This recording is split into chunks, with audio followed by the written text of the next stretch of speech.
Welcome to episode 2 of Winning Ways with Washington State Football Coaches Association. My guest today is Spencer Crace, the head football coach at George Fox University, and I'll give you a little bit of rundown on Spencer before we begin our conversation. Also, I've got to put a plug in for the Coaches Association too. We would love to see every middle school and high school coach in the state of Washington be members of the Coaches Association. You can find it at washcoach.net.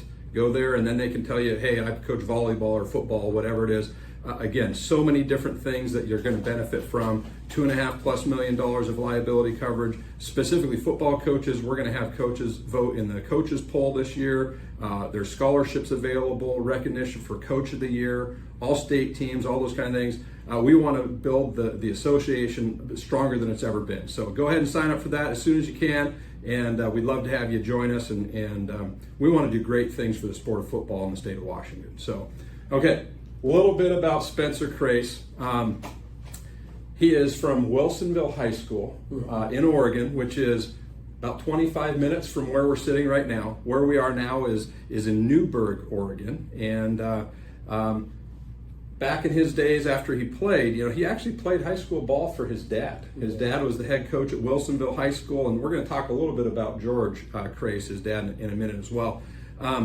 He was a two-sport athlete at the University of Puget Sound up in Washington, and so Bo Jackson, Deion Sanders, and Spencer Crace. I don't know about that one, but yeah, sure. Yeah, and then in his coaching career, he started out at Stadium High School in Tacoma, and then he went to Horizon Christian in Oregon and actually coached for his dad for a little bit. And then from there, he jumped to the reigning 4A state champs in Washington, Sumner High School.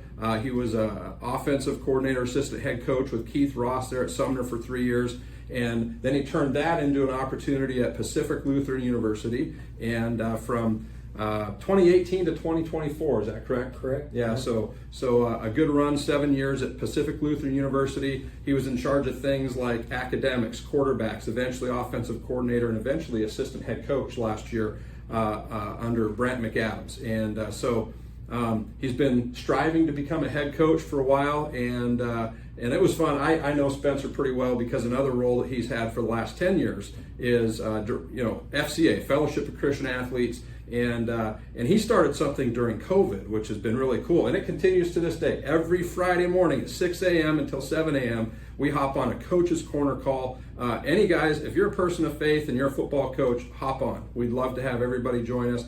There's usually a dozen to 24 guys in there, and it's been really cool. We've built great relationships in there, and we may ask you a little bit about FCA and your role there later on today. But Not like a high school teacher or anything, but he's a great teacher. Any good ball coach, I think, is a great teacher. So that's a little bit of his background. I mentioned his dad. His dad, over 30 years coaching high school football in Oregon. He won a state title in 2004. Do you know anything about that team? That's a good team. That was a good team? Yeah.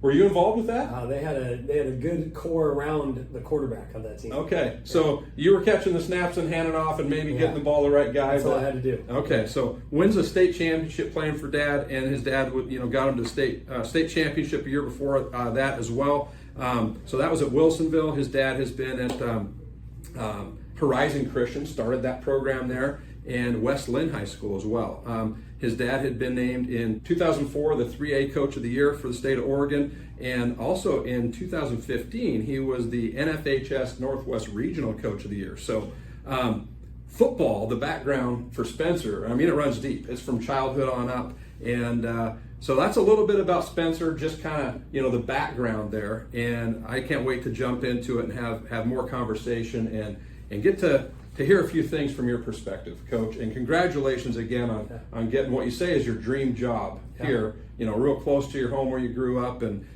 a Christian university. And so I'm excited to have this conversation. First question I have for you, coach's kid. And it can be challenging. Our last episode we talked with Wiley Allred, and he coached some of his kids and nephews and so forth. And it's always a challenge when you're coaching a family member, right? But we haven't looked at the perspective of the kid who's being coached by dad, and that I'm sure has some pros and cons and difficulties, and so I'd like to hear kind of what you thought the pros and cons were of that, and advice you might have for people or coaching family members or a kid who's playing for a dad, and how do you handle that? So playing for my dad was a great honor, and I'll never forget my sophomore year. I was in a rotation in a quarterback battle with another quarterback, and we had a good season. We ended up losing in the state championship to a really good Marist team out of Eugene, Oregon, and going into that off season, we knew we had a really special team, and went to my dad, and we had a conversation, and I told him, I said, hey, like, I think I'm ready to be the starter. I think I'm ready to lead the team fully and not be in a rotation. I'm somewhat helping the other quarterback more and more with play remembrance and different things. And he looked at me and he said, hey, look, if I need to be the starter, this community is going to come after me if we don't win. He goes, so don't lose. And then he said, good luck. And but thankfully, right, like he was always in my corner. He was very supportive. We went on and had a great season that junior season and went 13-0. And the things that I remember playing for my dad was he always was very, very good at really reading me and my body language in regards to whether or not I wanted to talk football or not talk football. There's many times I'd come home from practice and in season, and super easy to just turn on the film. And back then, you know, you either VHS or DVD, one or the other. It's kind of that I was in that transition phase of VHS to DVD, and it's easy to pop one of those in and start watching film and kind of force me to sit down on the couch. But there's days where I came home, I was like, I just don't want to talk football. I want to go hang out in my room or watch, you know, play video games or whatever it may be. And he was always understanding of that, and never felt like because I was a coach's kid, it was forced upon me. So that was one thing I really, really admired and respected about him. We had some really good moments. There was times where my dad was looking through his call sheet and couldn't find a play, and I'm impatient. Mm-hmm. He's very patient. And I said, forget it, I got it. You know, and I would just go in and call my own play. I bet that had to work too, right? yeah. And then he also, I remember one time I criticized him on his practice planning. He said, awesome, you plan it. Mm-hmm. And so I sat down, looked at the script, started figuring out. I was like, I have no clue what I'm doing. And that was a humbling experience of, you know, truly breaking down practices by periods and who's doing what. And I was not ready for that. And so he would give me that ownership to really take the reins, and but he never forced it upon me. And I thought the best thing that was, you know, I really experienced was how when former players would come back and share stories or come by the house and talk with them, he also adopted two of his former players. So one of them came and lived with us for 2 years. He was older, I was in middle school, and then the other one was my class, and now he's a chaplain for Southeast Missouri State, and you know, he got a beautiful family out in Missouri. And this guy was going down the wrong path and didn't have the academics to qualify for Division I, and brought him in my house. My mom and my dad whipped him into shape a little bit, and next thing you know, he turned his life around. And so I got to see that firsthand, and the love and care for his athletes. And I just hope that, you know, my 9-year-old son's here and he's around football all the time, and I never forced him to play, and if he wants to play, great. He definitely loves it, but I want him to see what this position as a coach does more than just the X's and O's and the winning. It's the relationships and the chance to transform hearts. I think it's great that you don't force him, but I'll tell you what, I don't think you're going to have to force him. Die-hard 49ers fan, unfortunately, you know, Brock Purdy fan, but he's out there playing Madden right now. Yeah. I think he's going to play ball. Yeah. Can you tell me what it's like to, you know, I thought, you know, when I was first getting out, started in coaching, you know, am I going to go high school or college? What am I going to pursue? And you had a chance to do both. You moved from kind of cutting your teeth in high school ball and then jumping up to the college level at D3 Pacific Lutheran University, and then turn that into, you know, offensive coordinator, assistant head coach, and here you are now as a head football coach at a college program, and you started out basically, you know, you had a little bit of college experience there, but it's pretty much been high school and then jumping to PLU, and here you are at George Fox. So I know there's probably some other young coaches out there that are considering, hey, I would like to maybe try my hand at trying to get into the college game, and can you share your experience with how that happened, and maybe a little bit of advice if if there is somebody out there that's wanting to do that, how they might pursue that. Yeah. Well, I started my coaching career at University of Puget Sound. So I hung up the baseball cleats the second semester of my senior year, got hired by Jeff Thomas, the current head coach there, to coach running backs, which was great. Position I never played. I grew, I learned a lot. The next year I coached quarterbacks. So I coached 2 seasons under him in his beginning of his coaching career. And he was a first-time head coach. And I learned a lot from him and the energy he brought and the attention to detail. And he really taught me about not having fear of conflict and being okay to debate about plays and certain things. So from there, then going to coach with my dad down at Horizon Christian High School, and then having an opportunity to move back to Tacoma, Washington, and got a chance to join Thomas Ford's staff at Stadium High School. Another first-time head coach, who's now the first-time head coach for University of Idaho, and then with Keith Ross. After that, 1 season at Stadium, joining Sumner, and really stepping into a phenomenal situation, right? A lot of talent all around. But when I started out at UPS, I knew I wanted to coach. I knew I wanted to coach at a very young age, and it was probably my sophomore year of college where it really struck me as okay, this is the route I want to go. I had an opportunity to go to Southeast Missouri State as a graduate assistant, my first or second year coaching at University of Puget Sound, and I was going to go be the quarterback coach, Division I job, and just something internally was just telling me this isn't right. It's not the right fit. And the office coordinator was like, "Hey man, are you coming or not?" And I'll never forget. I was sitting in the office at midnight, and I had written out the email, and then I hit send, and I was telling him, "Hey, I appreciate it, but I'm going to decline the offer." And shortly after that, I met my wife, and ended up transitioning out. My wife moved to Vancouver, Washington, and so when I left college football, I knew that I was probably going to come back, but I knew I was going to coach, and to me it didn't matter in what level. I just knew I was going to coach, and so I got the opportunity to come back to Washington and coach with Keith at Sumner. Graham McAdams called me up in the interview process at PLU, and it's right around January, February. He's like, "Hey, I keep going to the next round. And he's like, "Where are you at?" And during that time, I was mentoring and discipling some of the football athletes at PLU. I didn't have any ties or connections other than just knowing some of the guys on the team. And he said, "Hey, would you be interested in this?" I said, "Yeah. I mean, I'm interested in 2. If you promise me 2 things: 1, I can be a husband and a father first, and 2, I could continue to build my ministry through the Fellowship of Christian Athletes." And he said, "Done and done. We'll make it work." And he lived up to that. And I have so much respect for Brant and being a man of his word, and it's a lot of what I do here with our guys currently, our coaching staff, understanding that balance and that family and all of those things. We have guys that have other jobs and need to survive, and so for me, I would just say it's all about who you know, as right in the coaching world. It's such a tight-knit fraternity, and early on in my high school coaching career, I used to run the Northwest Elite Football Camp. It was a 1-day camp. My buddies from college had started the camp, and they bought it from Jason Gesser, and they asked me to run it for them. And that is where I met a ton of guys, because I was the one tracking down cell phone numbers, calling them, recruiting these coaches. So Pat McCann, who's now at Oregon State, really good friend of mine. Aaron Pflugrad, who's at Michigan State, really good friend of mine. All those guys I got to know via camps in the summer.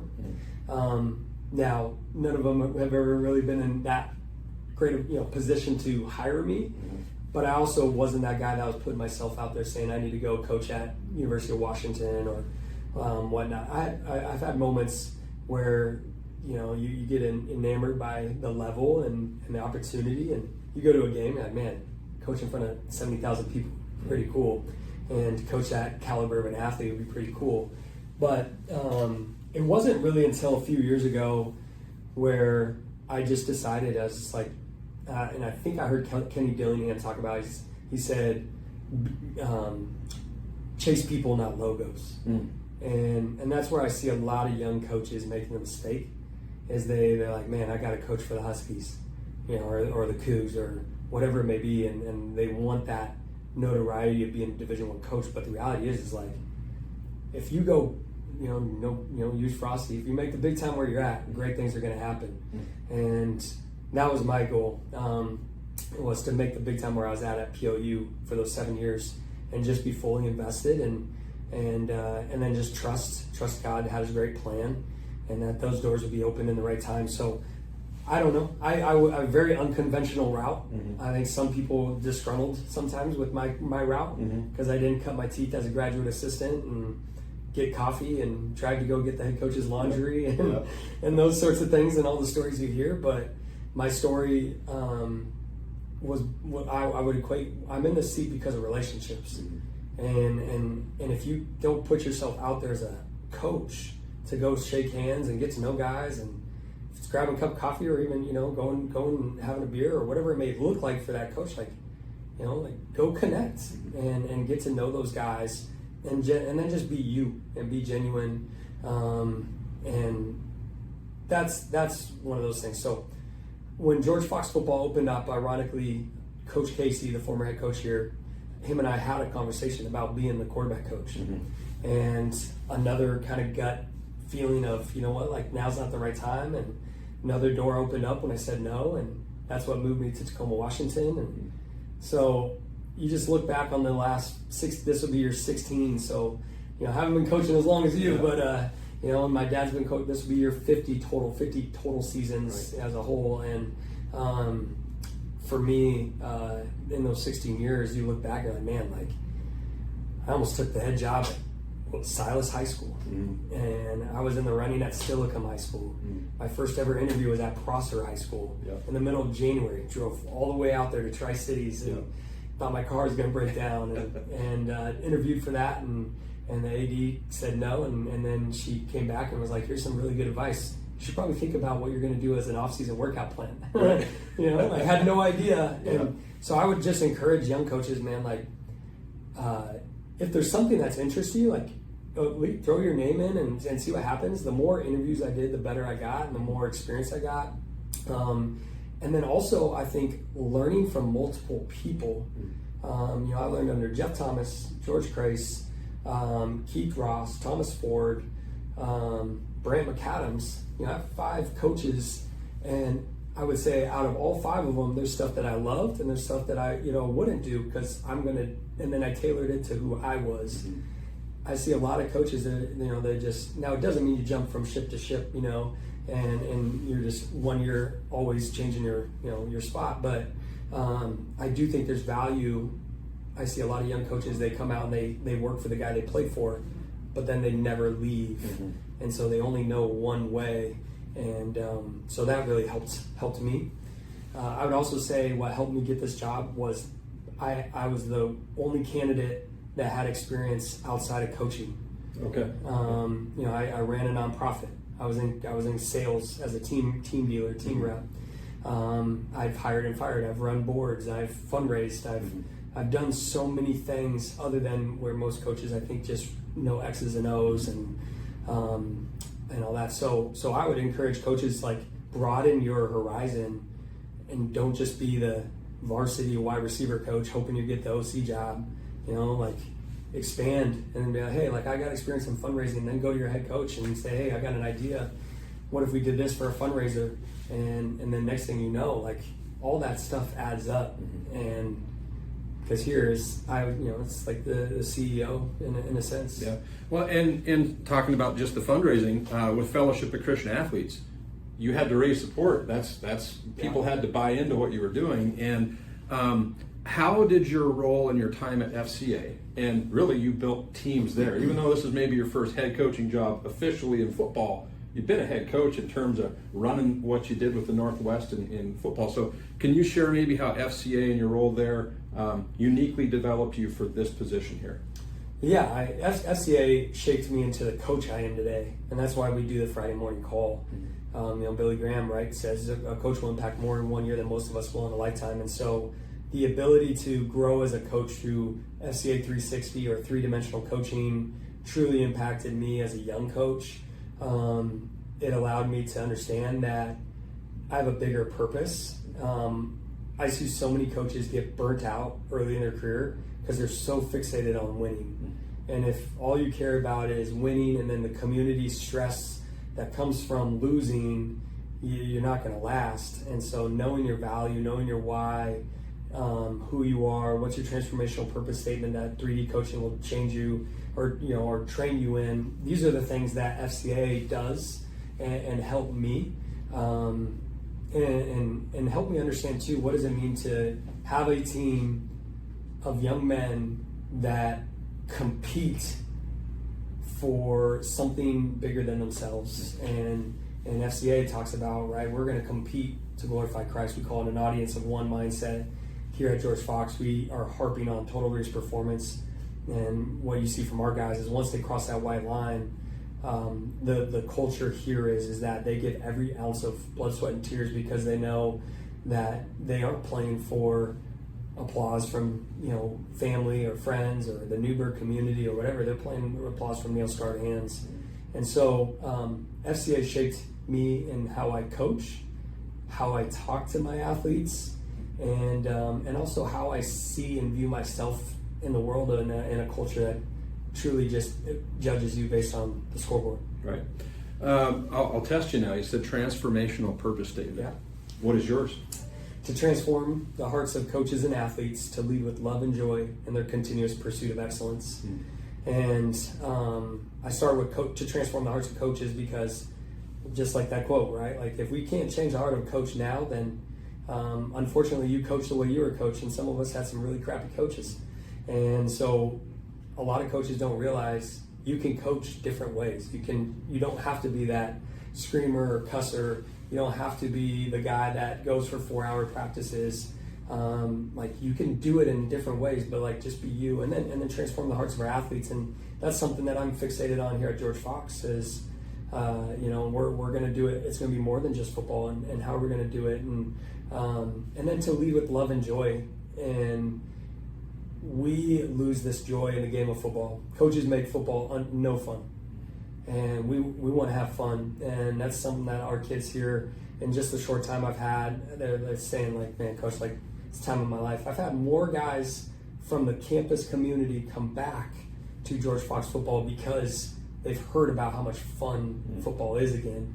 And then obviously, love is the greatest motivator, and then to do everything with excellence, right? How we do one thing is how we do everything. And so that's our focus, and that's my transformational purpose statement. Awesome.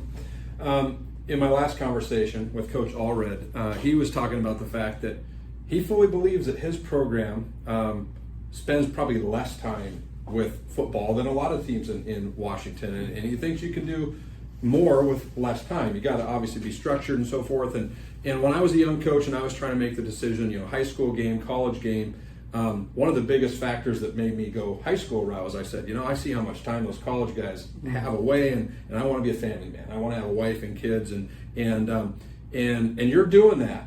And I know how important your wife Joelle and your kids are to you. So how do you balance things out and make sure that you're an effective husband, father, and head football coach? Yeah, it's you just have to make a commitment, and everyone says, right, there's really no such thing as balance, and I would agree. I would say it's rhythms, and figuring out your rhythms. And Joelle, my wife, she knows like I'll tell her like I'm out of rhythm, right? I'm not getting up early, I'm oversleeping, or I haven't exercised in 6 days, and like those sorts of things. And when I get out of my habits and my rhythm, then that whacks my head up a little, like, and now I'm not being who I'm called to be. And so figuring out, okay, what are your rhythms? All right, what's your timeline? And what's your morning routine? What's afternoon look like? I bought a house specifically 3 minutes from my from my office door for a reason. And that's something that we're trying to get used to. Yeah. We even had a tough conversation about that just the other day. My wife and I have okay, my kids are here all the time. and I love it, and I want my kids here, and I'm so grateful for that, and I want our coaching staff's families to be here as well. And so that's new to me, right? Like I could have my kids obviously at PLU, but we live 30 minutes away, so it wasn't easy to just hop in the car and be there and go back and all that. So now, like, my son can ride his bike to the office and be here. And so that whole family deal is so vital. And I've got some coaches here that they've coached at other programs, and it was so regimented. Every hour of the day was structured out for them, and from 7 a.m. to 10 p.m. when they could go home, and that was even in the off season. And I believe in empowering coaches. I believe in trust and putting elite people around me.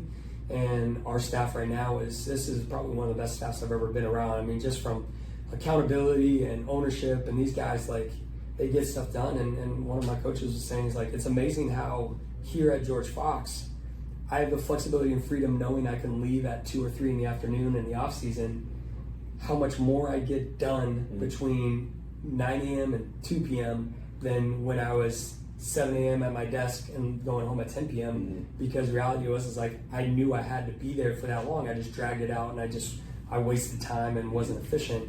And so having that structure is important, I think, for head coaches.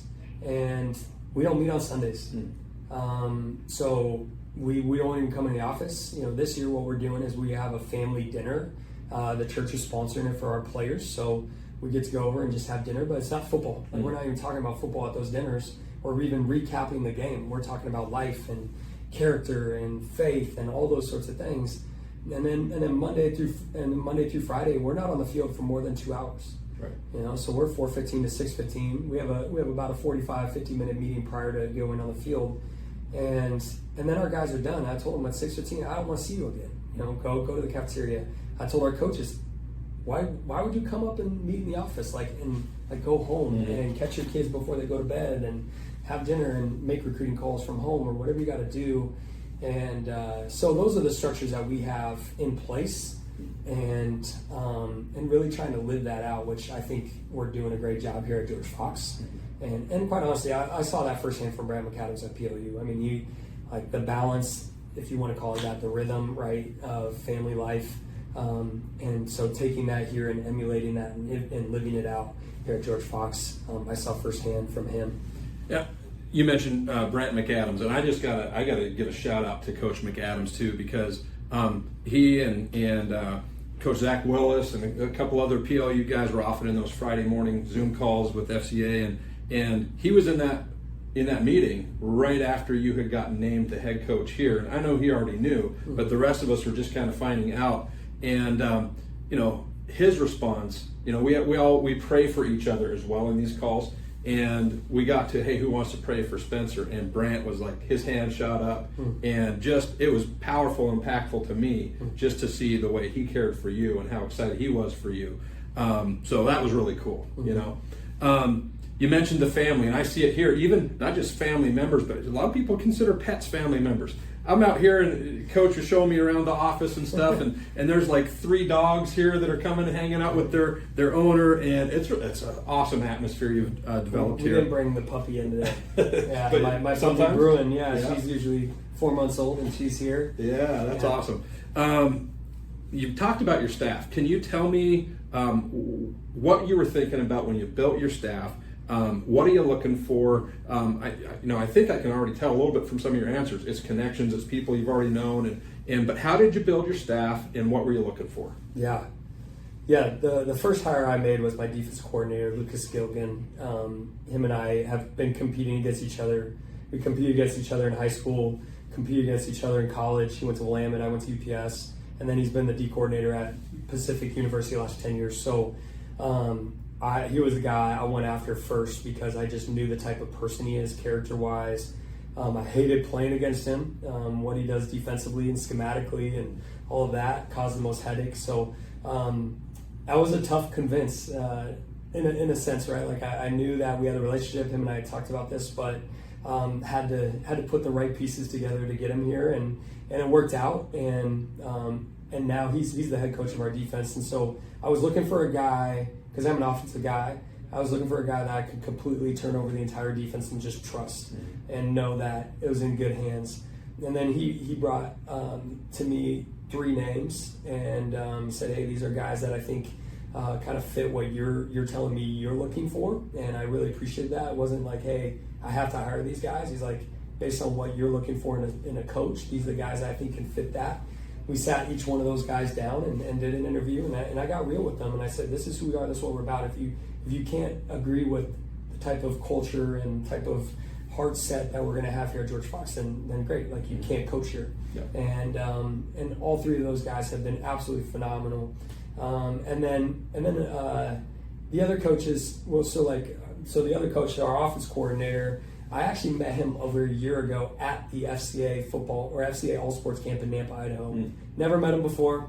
Show up in Nampa, and they're like, yeah, there's some coach, he's from Idaho State and blah, blah, blah. And we started talking, and the one thing that I really, really appreciated about Josh Mont, who's our office coordinator here, is he was never just like, he always was willing to like engage in dialogue and somewhat like challenge me in a way. And it's like, oh, well, why do you run mesh that way, or why do you run power read that way, and those sorts of things. And then he's like, well, here's what I do. And then he showed me his playbook and how organized he was and different things like that. And then I had no intentions, obviously, of just like, this is the guy. But I was so impressed just in that 1 week we spent together and coaching football, and he was willing to do whatever, coach any position.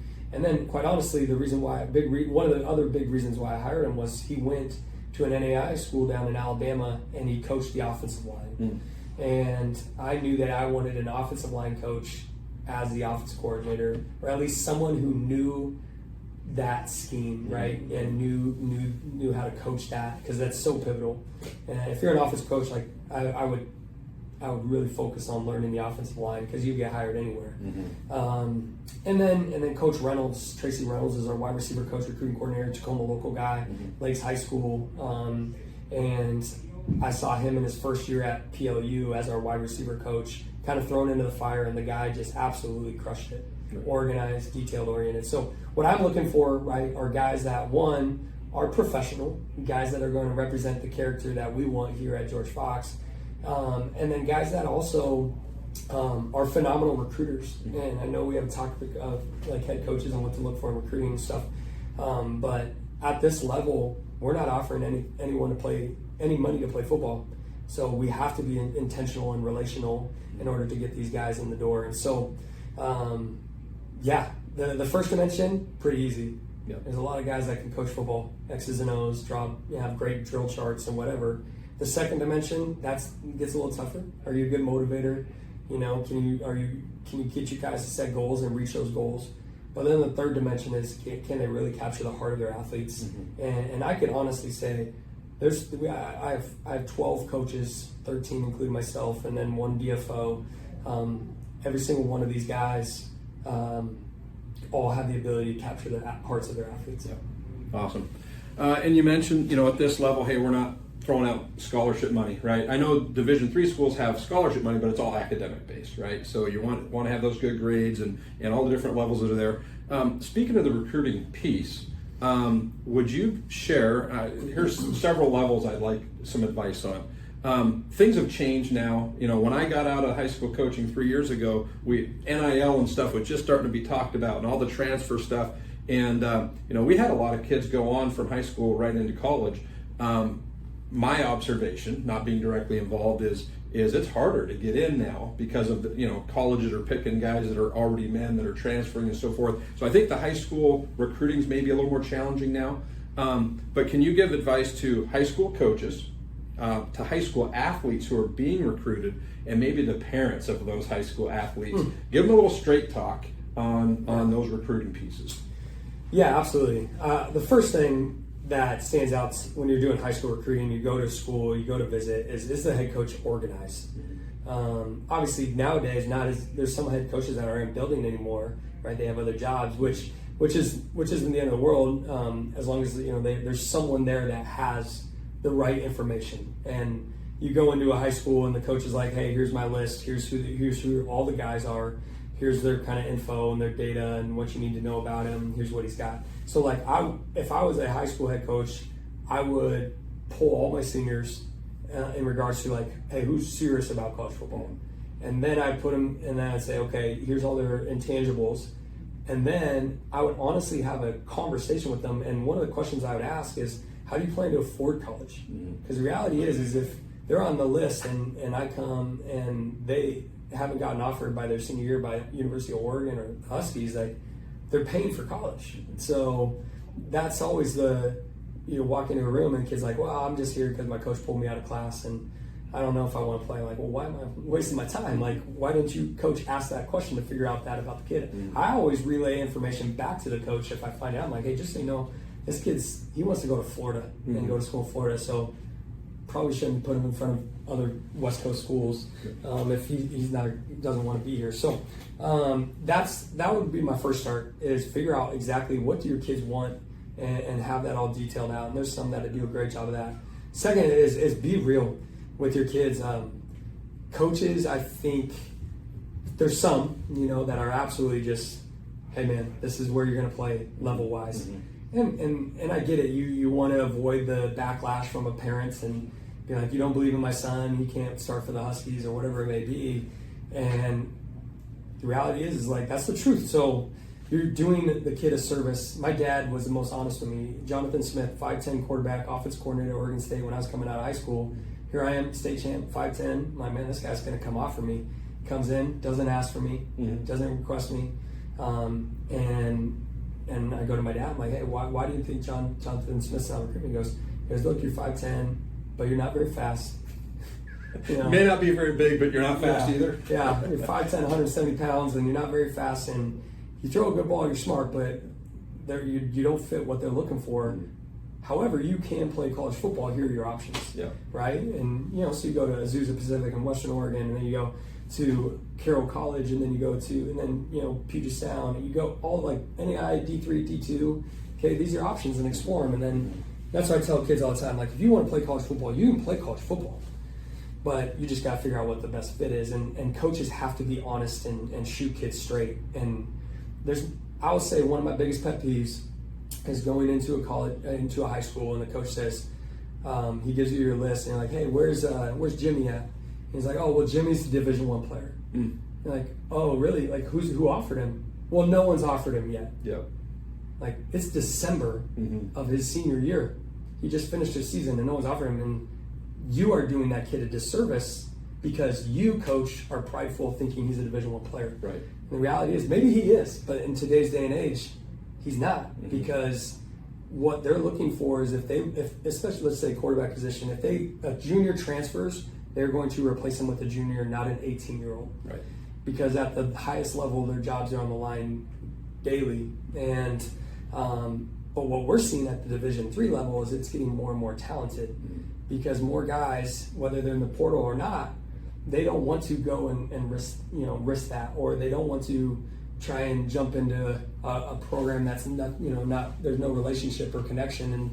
And so we just got a 6'4", 220-pound tight end committed, and he's got Division II offers, good Division II offers, and he sees this. This is a Division I school in a D3 environment when you talk about facilities and resources, but he sees like the value in the relationships, and if the coach said, hey, like, you're only going to play higher level, the kid wouldn't have found where he wanted to go. So I just encourage coaches, figure out what's best for your players, and then be honest with them, and be organized, be straightforward with them. I would tell parents, like, the reality is like, if your kid doesn't have an offer by his junior year, it doesn't mean he's not going to get one, but I would save your money and not travel to 15 camps throughout the month of June. There's an individual that we recruited who graduated 2 years ago, came back to high school camps this year, thinking, and he was still running routes in front of all the same coaches, and he still didn't get anything. And it's like, when are you gonna just decide to go play football where you're valued and wanted? And so parents need to understand that. I tell kids, right, like, if you come to Division III football and you ball out and you're a first team All-American and you're really that good, we would hate to lose you, but we'll help you. The reality is if most kids realize they get to this level and they're like, everyone's good. It's still 53 in the third wide and 120 yards long. We all throw the same football. Just these kids are 5'11", 6 foot, and they're not 6'4", 6'5". Right. And so that's what parents are blinded to, and then just let your kid go. Like, let them go play football and just be a kid and learn, and don't try and transfer them all over and all that kind of stuff. So, I think like you just made out the point. This is really good football, right? It's just, I think every level you go down, you're losing 2 inches and 2/10 of a set on your 40. Basically, that's it, right? So really talented athletes, but maybe genetically not just quite the same guy. Yeah, and the last thing I'd say too, from the coach's perspective, is understand who's coming to your school. Some schools they need football players to drive enrollment. Some schools, they're going to be more selective in their recruiting, and they're going to go after a little bit more higher caliber kid. Here for us, our approach is we're not recruiting D3 players. And so if a coach says, yeah, he's a D3 player, typically what that means is he's okay. He's a guy that didn't start till a senior. He's just all right, and I tell him, hey, I appreciate that, but who's been offered by the D2s and the D1s? That's who we're talking to. Yeah. And I know that sounds harsh, but like the reality is some coaches, they're like, they won't put. I've had coaches not put a kid in the room because they felt like he was better than a Division III level, or I've had coaches put a kid in the room and he wouldn't even start on my high school JV team, but he's like, well, this kid can walk and chew gum, so he probably should play D3. Right. And to me, that tells me that's a coach who's out of touch with college football. Yeah. And I guess I'll ask for my own piece of advice just from helping high school players for a long time. Don't close doors. If you want to play ball, don't you big time somebody either and think, well, I'm this or I'm that. And then those offers don't come. And then all of a sudden you're like, I would like to go play ball still. And you've kind of already closed some doors. So if you want to play ball, don't close those doors. Be respectful of everybody that comes in, but be honest as well. The honesty needs to go both ways. We expect it from the college coach, hopefully, and the athlete should be doing the same thing. So, what is your definition of success? How do you define success, and what do you think the keys to achieving success are? I would, my definition of success is showing up consistently, doing what you love, and being, passionate every single day about. Obviously, there's going to be highs and lows. Life isn't always going to be on the high, but if you're doing what gets you out of bed every day, and you're like, man, like I love this. My 3-minute commute here, I'm just like, wow, like I get to do what I love to do at a place that I absolutely love. And whether we win or not, like to me, I'm successful in the fact that like I'm fulfilling my calling. What was the second part? So what do you think the keys are to achieving success? Yeah, I think the key, like I was talking with our players about this in our team meeting just the other night, and said that for us, like this year isn't about necessarily wins or whatnot. It's about habits. And are we developing championship level habits? Are we early? How do we train our bodies? How are we eating and hydrating? Those sorts of things, getting sleep. And so to be successful, like look at your habits, and your habits align with your goals. Do they align with what you would view as like success, and go there? When we set up this time to come meet, you sent me your plan for the day, and it's pretty packed right now. You're in the midst of it, right? Getting ready for your first game here pretty soon, and I know you've already charted out everything all year long. I'm going to give you a date. You tell me what you think of this date. November 15th, 2025. Is that the last game? That is. Oh man, that's going to be an emotional game. I got to watch some of the young men that I had a chance to recruit and pour into play their last football game, and I love PLU to death. I think the world of Bram McAdams and Zach Willis and Kedner Cup and Jai Alapai and all those guys. I think they're phenomenal coaches, and if there's a school that I think is a place to go, like PLU is the place. Obviously I'm biased about George Fox, but that's going to be an emotional game, and to watch Darius Chafin, a quarterback that I invested a lot of time in, spin the rock, and Jake Shue run the ball. Like, there's some great football players, so it's gonna be emotional. That'd be the word I'd use. Yeah. I did an FCA camp at Anacortes High School a couple summers ago, and Jake Shue was up there. A great guy. So, but you want to come away with a big dub on that day, don't you? I hope so. Yeah, oh yeah. And I know, Zach Willis, the new offensive coordinator at PLU. If he can hang 40 on you, I'm sure he'd love to do it. That's going to be competitive, and that's awesome, right? Get competitors that love each other and want to go compete. Absolutely. I look forward to being at that game. That's going to be a fun one. Do you have a question you'd like to ask me? Since you decided to hang up the whistle, what has been the biggest challenge for you since you retired, and being out of the game? Obviously, you're invested in different ways like this. Right. What's been the biggest challenge that you've had to overcome internally since not having the identity as a coach per se? And that is a big thing, the identity piece is actually kind of huge. It was funny, and I've been very supportive of our new coach there, we were I walked through the weight room. I kind of stayed away from spring ball and everything his first year, but I walked through the weight room, and there was a freshman that came in that I'd never coached, and he said, "What are you doing here?" And Adam McShane is our coach. He was like, he used to coach here, and I was like, man, that's how fast it goes away, right? Like, I've forgotten a year. So that was kind of funny, but I've had my time has been interesting, and I stepped down mostly to spend more time with my daughters before we became empty nesters and stuff, and a lot more time at home has been great.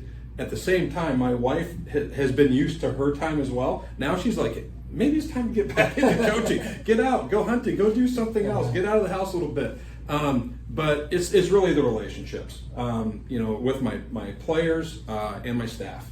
And I found ways to still stay connected. I've been in this Xbox football league with some of my former players and coaches, and get the juices going a little bit with competition there. And I was okay at 25. This 26 game, I'm not so good at that one. But and then I'm on the board for Washington State Football Coaches Association. I'm still the president for the Lakewood Coaches Association. So I'm kind of staying in it a little bit. And then but it's the relationships. That's been the hardest part.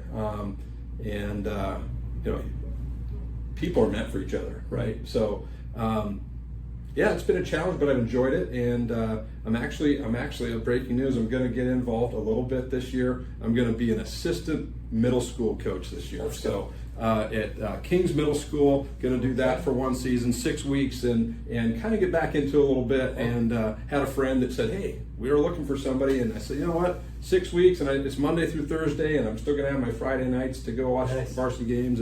And so it is a great profession, and those of you who are looking to get into it, I highly recommend it. It's awesome. So, any last comments or things that I didn't ask you about that you'd like to share about, or maybe just the pitch for George Fox, why this is such a great place to be? Just come here, and you just saw this for the first time. What would you say? You just seen the facilities, all that, being around. Well, I'll tell you what, my own daughter's going here. That's why I'm down here. She's going into her sophomore year. She loved it, and the theme of the school is be known, right? They want students to be known here. Just such a positive atmosphere amongst the whole campus, let alone the football place.